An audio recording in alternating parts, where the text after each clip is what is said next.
तो आमतौर पे हॉस्पिटल बेड्स में जो मैट्रेस होती है वो पीयू फॉर्म की मैट्रेस होती है और वो रेक्सिन उसमें रहता है। तो जो लंबे समय तक पेशेंट बेड पे रहते हैं और वो जब इस तरह की मैट्रेस यूज करते हैं तो उनमें बेड सोर होने के चांसेस काफी बढ़ जाते हैं। उसका रीजन ये होता है कि वहां पे एयर फ्लो का सर्कुलेशन नहीं होता और रेक्सिन ओवरऑल हीट प्रोवाइड करती है, तो ये बेड सोर्स में एक एडिटिव इफेक्ट पैदा करती है। तो हम जो यूज हमारे बेड में, हमारे जो बेड्स में मैट्रेस हम यूज करते हैं वो पीयू फॉर्म सीएनसी कटेड मैट्रेस होती है और उसमें हम रेक्सिन यूज नहीं करते ऊपर एज ए कवर। ये कॉटन का कवर होता है और जो वॉशेबल रहता है और उसको इजीली डिटैच किया जा सकता है। तो जो हम मैट्रेस हम यूज करते हैं वो इस तरह से, मैं आपको पूरा ओपन करके बताता हूँ। तो हम इस तरह से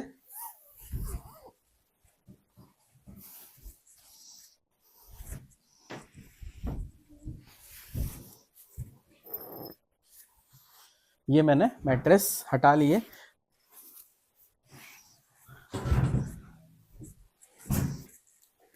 तो ये इस तरह से सीएनसी कटेड मैट्रेस होती है जिसमें ये बेड के साथ ही, जिस पोजीशन पे हम बेड फोल्ड करते हैं उसी पोजीशन पे ये साथ के साथ फोल्ड होती है।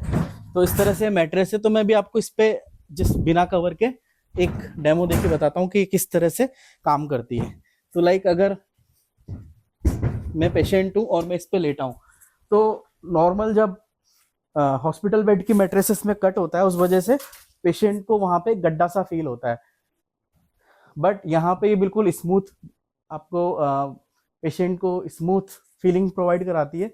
और अब आप देखेंगे तो ये ऑटोमेटिकली फंक्शन के साथ ही, तो इस तरह से ये फोल्ड भी प्रॉपर होती है और कहीं पे भी कोई जो हॉस्पिटल बेड में प्रॉब्लम होती है, गड्ढा सा हो जाता है, वो इसमें नहीं होती। सो इस तरह से ये, और ये पूरा एक एयर सर्कुलेशन प्रोवाइड कराती है सीएनसी कटिंग होने की वजह से। तो ये कूलिंग इफेक्ट प्रोवाइड कराती है, इससे बेड सोर्स होना के जो चांसेस है वो काफी कम हो जाते हैं। तो इस तरह की मैट्रेस इस बेड के साथ आती है।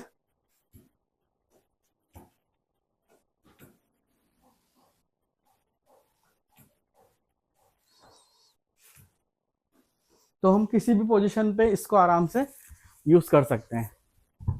तो ये इस तरह की मैट्रेस, ये मैट्रेस इस बेड के साथ आती है।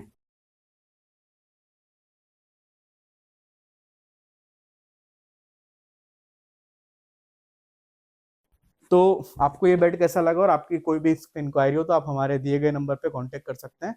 और ये वीडियो देखने के लिए बहुत बहुत धन्यवाद।